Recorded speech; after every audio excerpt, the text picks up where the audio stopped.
Hello， 大家好，我係小草老師。近來去咗荷蘭一轉，體驗一個靈性嘅部分，就係食咗迷幻松露啦。咁我相信比較少人聽食迷幻松露嘅。咁大家通常喺靈性嘅體驗當中，有機會聽過就係去秘魯飲死藤水。咁今日嘅內容就係想同大家講呢兩樣嘅對於靈性有咩幫助呢？咁我先會定義咗呢兩樣嘢嘅迷幻松露又好啊，去到死藤水都好啦，我會歸類為啟靈藥。咁喺香港比較少人講嘅，咁今日就好想透過我呢個體驗啦，亦都好想等大家認識下呢樣嘢嘅。咁第一樣嘢我先講一講佢哋兩個嘅共通點啦。其實佢哋兩個背後都有不同嘅化學成分嘅，而佢嘅化學成分我轉頭會再補充啦。其實裏邊係包含咗啲咩先嘅。咁而佢哋共通點係啲咩呢？就係佢哋本身嘅化學物質能夠抑制我哋腦部嘅預設網絡模式。咁佢哋就一般叫做 DMN。咁呢個預設網絡模式對於我哋嚟講有咩用呢？就係我嘅存在啦。嗱，呢句嘢唔知喺學身心靈嘅同學仔可能會聽過，就係咩叫高我、小我，總之有我嘅存在都係呢個預設嘅網絡模式嚟嘅。如果你呢一個網絡預設模式你冇辦法關閉嘅話你一日都仲有我呢個中心喺度。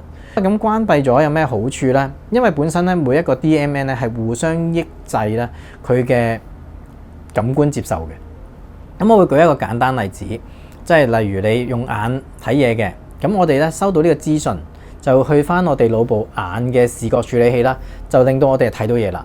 咁而我哋耳仔聽到聲音之後，又去翻我哋腦嘅邊緣系統做一啲處理之後又聽到聲音。但係如果關閉呢個預設網絡模式嘅優點係啲咩呢？佢就將所有嘅本身唔連接嘅部分，同時間幫你打開晒。即係你會連到啲咩呢？你視覺嘅系統會連咗去聽覺，聽覺可能連翻去視覺，視覺又去嗅覺。你可能會聞到個畫面咩味，你可能會聽到個畫面係咩聲，甚至你會見到聲音嘅波動。咁即係你會喺嗰一刻就係你嘅腦個預設網絡模式關閉，就全開嘅狀態。佢將所有嘅斷連嘅東西一次過連起晒。咁呢個有咩好處呢？就係你能夠體驗到你本身與生俱來嘅所有能力全開嘅狀態。咁我唔知大家明唔明咩意思？因為如果冇體驗過嘅話的而且確係非常之奧妙嘅。咁我簡單舉個例子啦，等大家大概知道下。咁我有食過迷幻松露啦。咁喺我嘅視覺系統當中我就可以睇到呢個世界由一條一條嘅線組成嘅，可能會發光嘅。咁呢個當然喺我哋深度冥想嘅時候都有機會做到嘅。咁但係如果一般人有冇去鍛鍊過啦，亦都冇去嘗試過去探索意識啦，去令到意識開放嘅話就未必做到呢個程度啦。咁如果我哋去做咗呢一個嘅關閉預設網絡模式一次我哋呢個路徑係會再次開翻係相對地容易嘅。好啦，咁所以喺我哋靈性嘅背後飲用死藤水又好啊，或者去食呢個迷幻松露都好都係能夠有效關閉呢個 DMN 嘅。咁同埋亦都要先解開一個誤解先嘅，因為好多人聽開叫迷幻蘑菇。咁喺荷蘭嚟講迷幻蘑菇唔合法，因為佢個劑量過高啦，迷幻性過高啦，危險性過高係被荷蘭禁止嘅。而迷幻松露係一個合法啦，然後亦都係安全嘅一個叫做迷幻嘅程度啦。咁所以喺荷蘭能夠合法買到嘅叫迷幻松露先。大家一定要知道咗先。迷幻松露入邊嘅化學成分裏邊就有裸蓋菇素。裸蓋菇素，咁呢個裸蓋菇素就比較簡單啦，因為佢唔需要用其他化學物產生化學反應啦，即係啱啱嘅死藤水要兩個植物啦，佢就單憑一個松露就已經搞掂咗噶啦。咁而啱個裸蓋菇素其實能夠同我哋嘅腦結合啦，就開始產生一啲嘅迷幻嘅反應啦。咁我都會稱之為靈性嘅體驗嘅。咁佢點樣可以做到嘅呢？咁其實死藤水又好，迷幻松露都好啦，其實佢都會同我哋嘅腦會產生一個化學反應嘅。咁因為呢兩個嘅化學物質都似我哋嘅腦裏邊嘅血清素。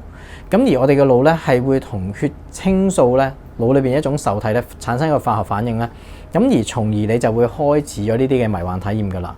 咁而我哋去呢一個嘅迷幻松露啦，其實啱啱提到嘅咧，因為佢係比較單一啦，咁所以咧一般嘅副作用咧就比較少啲嘅。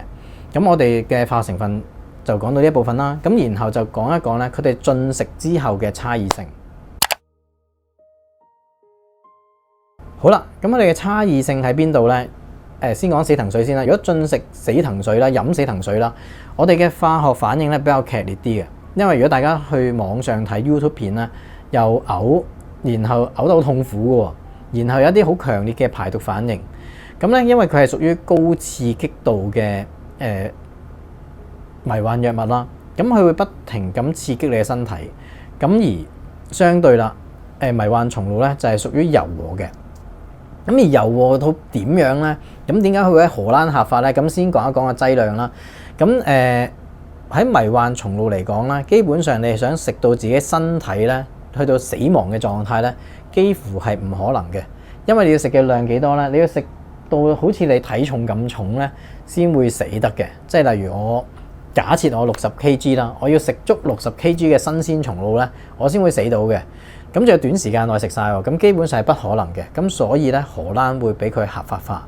咁而我會唔會鼓吹大家食大量嘅迷幻松露咧？都唔建議。雖然身體上你唔瓜啫，但係喺你嘅關閉 DMN 嘅過程當中咧，你有機會出現一啲內在嘅恐懼啦、潛意識嘅投射啦，而產生一啲嘅恐懼嘅反應。咁可能你會自殘啦，可能你會到處奔跑啊。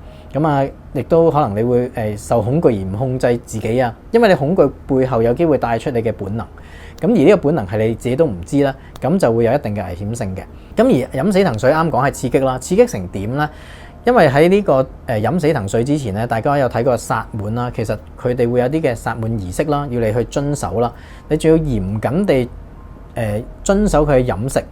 點解要嚴謹地遵守佢嘅飲食咧？原因佢裏邊嘅 DMT 係有機會同一啲嘅乳化物啦，去產生一啲化學反應咧，係令到人體產生致命嘅。咁所以點解薩滿嚟講呢一個嘅飲死藤水儀式係比較隆重啲咧？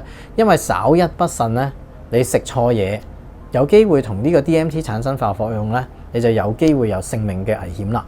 咁所以如果相對嘅安全程度咧，喺迷幻松露嚟講咧，係柔和得多嘅。而身體嘅反應咧，迷幻松露最多喺你進食嘅時候有少少嘅肚仔不舒服嘅啫。而呢一個嘅死藤水你就劇烈嘅反應啦，即係你又屙又嘔，係啦。咁而流晒鼻涕咁樣，眼淚流晒咁樣嘅，係啦。咁呢個就係佢哋嘅強度嘅差別啦。好啦，咁啱講完啦，一啲身體反應之後啦，講下個視覺有咩唔一樣先。雖然咧佢哋都係同一個可以同我哋腦嘅產生化學反應啦，亦都係關閉我哋嘅網絡預設系統啦，但係佢哋睇到嘅畫面咧，原來都唔一樣嘅。咁而DMT 啦，即係死藤水咧，佢會令我哋咧會睇到一啲嘅幾何世界，會覺得進入一個二次元世界啦、外星世界啦，甚至會見到一啲唔同嘅圖騰，可能蛇啊、炮啊，或者一啲神聖嘅嘢啊，或者神話嘅東西嘅現象出現嘅。咁而迷幻松露咧，佢嘅視覺效果咧就會令到你嘅擘大眼啦，你會見到視覺嘅飽和度提升啦，即係睇啲顏色豐富咗。你會見到一啲嘅物件咧喺度扭動緊嘅，咁甚至咧你會覺得一啲物件係識得呼吸。但係當你合埋眼嘅時候咧，咁佢就開始會墮入一個深層嘅意識當中㗎啦。咁而咧計翻呢兩個嘅視覺感受啦，咁我自己咧都可以同大家講嘅，如果你唔去食迷幻松露咧，你進入深度冥想嘅話，其實你都可以擘大眼睇到一啲嘅物件移動啦，甚至有啲嘢喺度扭動呼吸。如果你深度冥想擘大眼能夠做到咧，其實都會有嘅。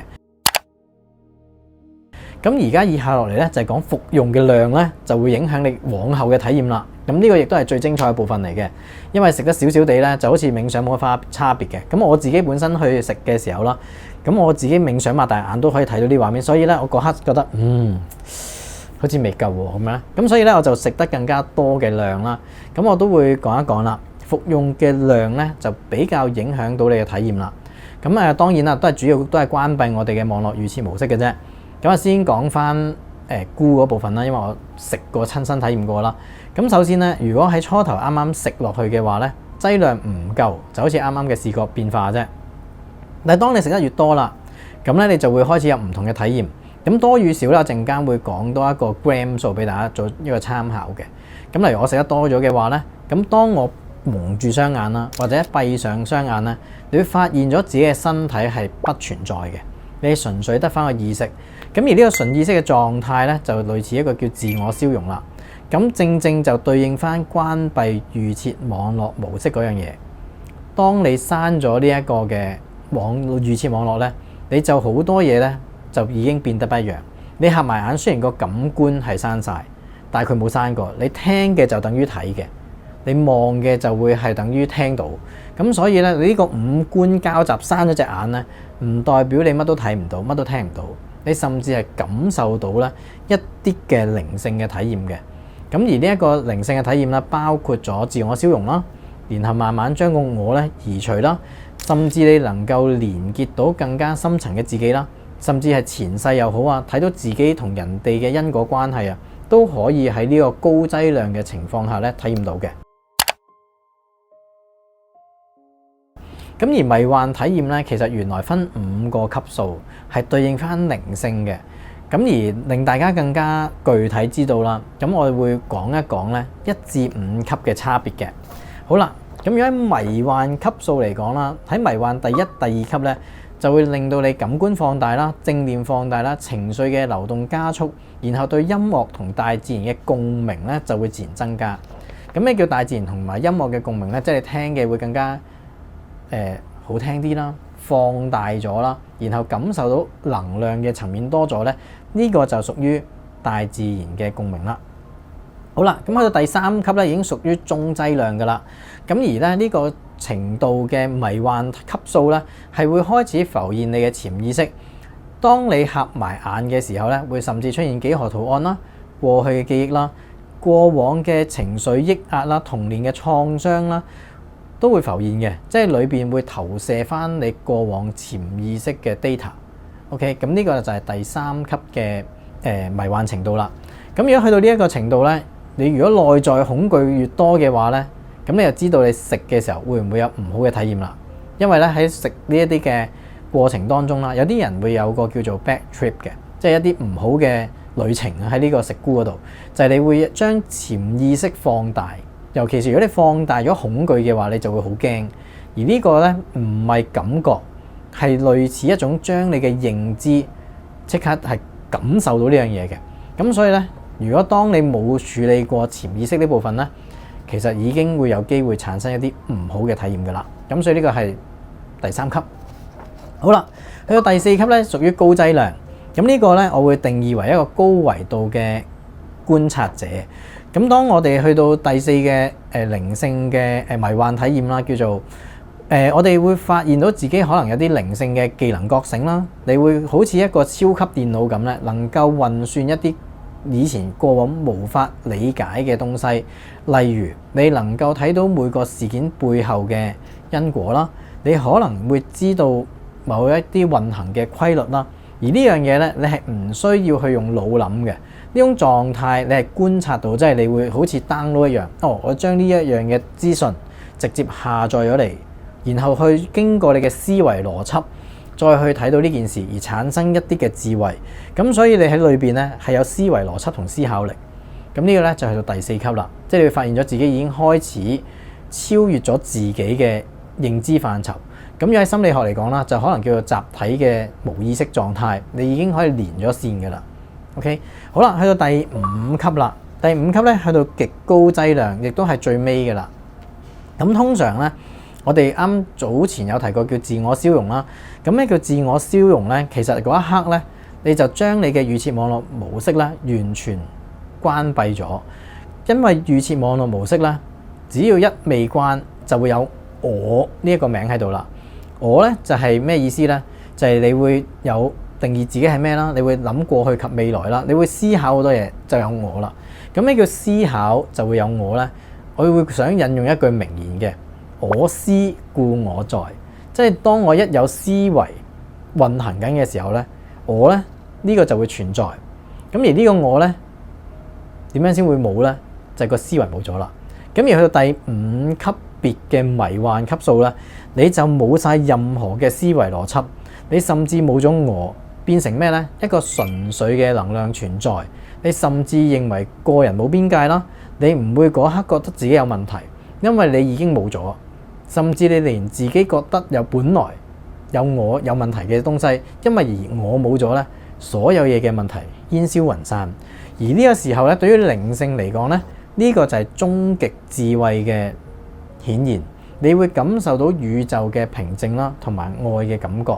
咁而所以靈性嘅最高境界咧，可能話係最終嘅愛啦，同埋智慧嘅啫。OK，咁呢個係一個絕對平靜而冇我嘅狀態，就係第5級別啦。唔知大家聽到過往你追求嘅靈性究竟係去到咩級別呢？想好似有高維度知道自己有咩技能啦，睇到因果線啦，處理一啲人生嘅問題多啲啊？定係想達到第5級別啊？其實我喺唔喺度都冇問題，我純粹一個存在，存在就係愛同智慧啦。好啦，咁食迷幻松露咧，究竟食幾多 gram 咧？呢度咧都同大家分享一下啦。咁其實啱有提到咧，我哋有得去買呢個迷幻松露啦，只要入到去個商店就得啦。咁個商店咧，大家喺 Google Map 揾嘅話咧，揾 Smart Shop 咧就已經揾到嘅。咁亦都係合法啦，當然。咁而一般佢哋售賣嘅 gram 數咧，都係25 gram 一盒。咁而係咪食晒成盒咧？我會建議大家咧去問下個店主嘅。咁我亦都可以轉述翻嗰陣時店主同我講嘅嘢啦。我第一次入到去嘅，我同佢講我第一次食嘅，咁我應該食幾多咧？咁佢因為分6個等級啦，6粒星星啦。咁佢建議我食3星星嘅一半，即係如果係25 gram 嘅話咧，一半咧大約12.5 gram。咁我就食咗3星嘅12.5 gram 啦。咁而食完咧，會唔會真係好大反應咧？對於我自己個人嚟講咧，就係好似進入咗深度嘅冥想狀態。而呢種狀態我自己覺得咧，平時自己進入到咧，所以個體驗唔算太大嘅。咁係咪個人都一樣咧？就不一樣啦。例如同我一齊去食迷幻松露嘅朋友仔啦，咁佢可能就已經開始感受到身體麻麻痹痹啦，手腳軟軟地啦，然後進入咗一個比較高敏感嘅能量狀態嘅體驗嘅。咁所以咧，其實第一次嘅進食3星星嘅半盒咧，其實好睇你嘅個人體質。咁你會首先試咗半盒咧，你起碼唔會有任何過激嘅反應先。咁所以咧，如果轉述翻店主咧，呢個係最安全㗎啦，即係先試咗呢樣。好啦，咁由於咧食完第一次之後啦，啱有提到咧，喺呢個迷幻松露人咧比較容易有適應性啦，咁亦都會冇咁容易咧下一次會再有體驗嘅。咁我哋因為去5天啦，咁喺第2日咧，我哋亦都再次進食。咁第2日食咧就已經食6星星嘅即係叫做劑量啦。咁而我哋食幾多咧？即係嗰盒裏邊，咁一盒25 gram 啦。咁同樣地就係食咗12.5 gram，即係半盒嘅6星星。咁咧，對於我自己嘅個人反應嚟講咧，係一啲反應都冇噶啦，已經。原來係冇反應嘅可以，我淨食咗個空虛嘅，係啦。咁啊當然唔係貴啦，就算你30歐一半都係15歐，即係白白咁15歐，係咪冇咗咧？係啦，咁亦都唔算嘅，你個人係會平靜咗，係啦。雖然冇任何嘅身體反應啦，冇意識上嘅提升啦，但係你個人嘅裏邊嘅小聲音咧就冇咗啦。好啦，咁而朋友食咧，亦都係啦。第一日佢體驗比較大啦，第二日因為食6星星都好啦，個體驗相對地大幅下降。咁而去到第3日咧，咁啊亦都店主建議我哋停一停啦，因為你嘅身體嘅反應應該玩完咗，即係你未排咗出去嘅話咧，你再食咧個效用都不太大。咁所以咧，佢建議我哋咧就直接停服1天，咁咧就隔第2日咧先再食嘅。咁而去到第3次進食啦，咁咧我哋食嘅劑量咧就去到6星星嘅全盒嘅。咁而6星星全盒就25 gram 啦。咁我首先咧都建議大家咧，你會聽到我哋嘅步驟係點樣用嘅個劑量，就係由少啦，然後就再到嗰個星星數加啦，都係半盒。咁然後咧到食全盒咧係有個次序嘅。咁一嚟食最強咧，我唔知大家會有咩嘅身體反應。咁所以如果你話安全計咧，就由少去到多。咁而去到第3次進食咧，25 gram 咧，咁嗰次嘅體驗咧，對於我自己嚟講咧，就還係未足夠嘅，即係25 gram 咧都仲係行得走得，仲係思維清晰，仲可以諗下嘢。咦？點解隻手仲喐到嘅？咁樣喺度做好多唔同嘅身體反應測試啦。咁然後我就都決定咧走去開多一盒，即係總數咧我就食咗2盒嘅25 gram 嘅，咁亦都係6星星，即係食到最高嘅級別。好啦，咁啊食完之後咧就開始去到個體驗啦。啱有講迷幻嘅體驗啦。咁其實咧嗰一刻咧個迷幻體驗就去到大約4級左右嘅，即係開始有高維度嘅思維能力啦。咁亦都可以知道自己有咩技能啊、因果等等咧，都開始知知地啦。咁我朋友咧就食咗大約一盒咧25 gram 咧，都已經差不多去到4.5嘅或者5級嘅體驗啦。咁所以咧每個人食嘅劑量咧並不是一樣嘅。你咧如果係想要知道自己食幾多咧，就建議大家一步一步咁加劑量咧就可以啦。好，咁而呢一度咧亦都同大家分享咗嗰個劑量啦。咁啊取決於你自己個人噶啦，呢樣嘢咧係要誠實地去睇自己嘅身體反應而決定咧個用量嘅。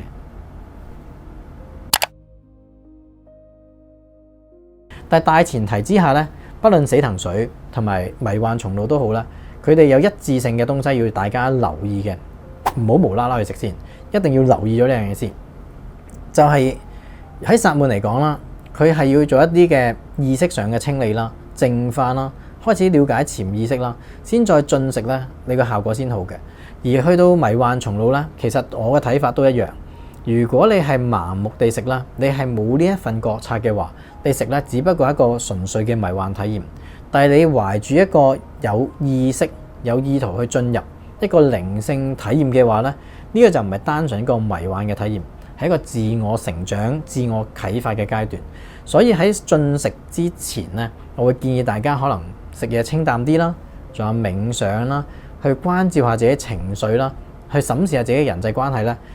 然後你覺得自己真係喺靈性卡關嘅話，就由低劑量開始服用，咁你就可以慢慢探索潛意識，甚至到靈性嘅高維度連結啦。咁而咧死藤水使唔使考慮劑量咧？唔使嘅，因為呢單嘢有人跟嘅，就係薩滿師有專業嘅人咧去幫你跟開，所以你就唔使搞咁多嘢啦。好啦，食迷幻松露咧一定係平啲噶啦。咁而我先講翻啦。去秘魯飲死藤水啦，基本上咧個消費咧上網一睇咧就最基礎25,000至6萬蚊嘅，視乎你時間嘅長短啦。咁啊最短嘅可能都要25,000蚊嘅，即係你逗留時間越短，咁當然嘅費用越少嘅。好啦，咁啊當然啱有提到佢有咩優勢咧，會有個薩滿師一直陪同住你啦，街住你，引導住你要做啲乜嘢。好啦，咁而去食呢個荷蘭嘅迷幻松露個價錢有幾多呢？咁我先講下買機票先啦。咁我去嘅時候淡季咧，其實一般咧可以5000零蚊到6000幾咧，都已經可以買到個機票啦。咁因為近來燃油附加費加咗啦，咁我就6000幾蚊買個機票啦，再加埋住宿咧，咁我住咗5日嘅啫，即係總數 day 1到走日咧就係5日。咁而住宿費咧，我大概6000蚊，咁同人哋夾咧分一半咧，大概3000蚊到。咁即係對於我嚟講咧，機票連住宿咧係1萬蚊有找嘅。好啦，咁啊重點個主菜幾錢咧？嗱，主菜咧係平過飛機同住宿嘅。好啦，咁呢個價錢我嗰陣時一上網睇到，哇，一定要去，點可以平到咁㗎 ？OK， 好啦，平成點咧？其實佢大概咧30歐羅咧就有找噶啦。咁而30歐羅就買到一盒。而一般一盒嘅劑量咧就25 gram。好啦，咁而咧喺呢一個嘅25 gram 當中咧，你仲有得選擇嘅喎，選擇佢嘅新鮮松露嘅級數。嗱，呢一個咧荷蘭做得好好嘅地方咧，就喺呢個迷幻松露咧係分個級數分得好仔細。佢有1星星至6粒星星，每粒星星就代表佢強度。即係如果你覺得自己咧擔心嘅話咧，咁咧，其實都建議食低劑量啲嘅。咁而我去到嗰個店主嗰度啦，即係迷幻松露嗰個地方咧，店主建議食 level 3咧就最基本啦，食半盒。咁就係你會有一個安全而不會失控嘅體驗。咁咧呢一個咧就建議大家，如果真係唔知自己體質咧，就由低開始食起啦。咁而價錢都係咧30歐羅以下。咁而食到最高嘅6星星咧，價錢都一樣嘅。咁所以咧，我自己就食咗6星星嘅體驗嘅。咁6星星嘅體驗係點嘅咧？咁我哋一定會喺第2條片同大家分享嘅。咁但係呢條片咧，主要同大家分享下死藤水啦，同埋迷幻松露嘅差別嘅啫。好啦，咁而呢個價錢方面啦，即係如果你計機票連住宿加食嘅話咧，因為我自己食得要求唔高嘅，仲要喺嗰幾日咧，我會建議大家食清啲啦，可能食齋啦。咁分分鐘你連喺5日裏邊食2000蚊嘅機會都冇。咁所以我自己咧，整個旅程12000蚊咧就有找啦。咁如果對比翻飲死藤水25000蚊起跳嘅話咧，係平足足1倍嘅。咁而安全性啦，啱有提到啦，死藤水始終都係比較刺激性啲嘅。咁而呢一個嘅迷幻松露咧，喺呢個迷幻性嘅類別嘅藥當中咧，已經係最安全。咁所以咧，呢兩個比較之下，我就去咗荷蘭食呢個迷幻松露啦。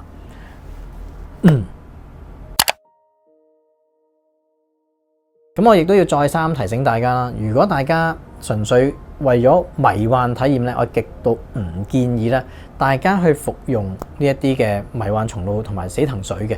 咁而我自己嘅去呢一個旅程之前咧，其實我做咗大量嘅 research 嘅，一堆嘅 data 喺度。咁所以咧，如果你話我咧係咪一個亂咁嚟去做呢件事咧，我可以話一定唔係。我咧係一個比較邏輯性嘅身心靈導師，亦都相信智慧係要探索嘅。咁亦都咧食完呢一個嘅迷幻松露又好啊，呢啲靈性體驗都好啦。最尾翻到嚟要做咩？就係整合翻你呢個體驗，點樣透過我哋唔再服用呢一啲嘅外物去體驗到呢樣嘢咧？因為呢樣嘢令你臨時打開咗某啲機制。而呢個機制喺你腦裏邊存在咗個神經路徑咧，其實佢下次再打開會相對容易啲嘅。因為對於我嚟講，腦科學呢樣嘢咧係好簡單理解嘅。神經線一曾經生產咗條新嘅，咁然後再開始行翻同一條路咧，係輕易得多。咁而靈性嘅道路係咪咁咧？咁大家就可以思考一下啦。而我自己咧就會比較相信科學嘅智慧。咁而呢個咧就係俾大家忠告，就係記得做完資料搜集，睇下自己嘅程度想去到邊度，然後去決定自己應唔應該行呢條路啦。OK， 好啦，咁而我哋嘅今日咧，而今日啦，我哋嘅分享咧就會去到呢一度啦。咁如果大家有興趣想知更加多嘅靈性體驗啦，更加多嘅呢方面嘅資訊咧，你可以喺底下留言。如果我知道嘅話咧，亦都係講俾你聽。好，今日就呢度，拜拜。預設模式網絡 DMN 死藤水 DMT 再加嗰個 MAOI， 我聽到都想死。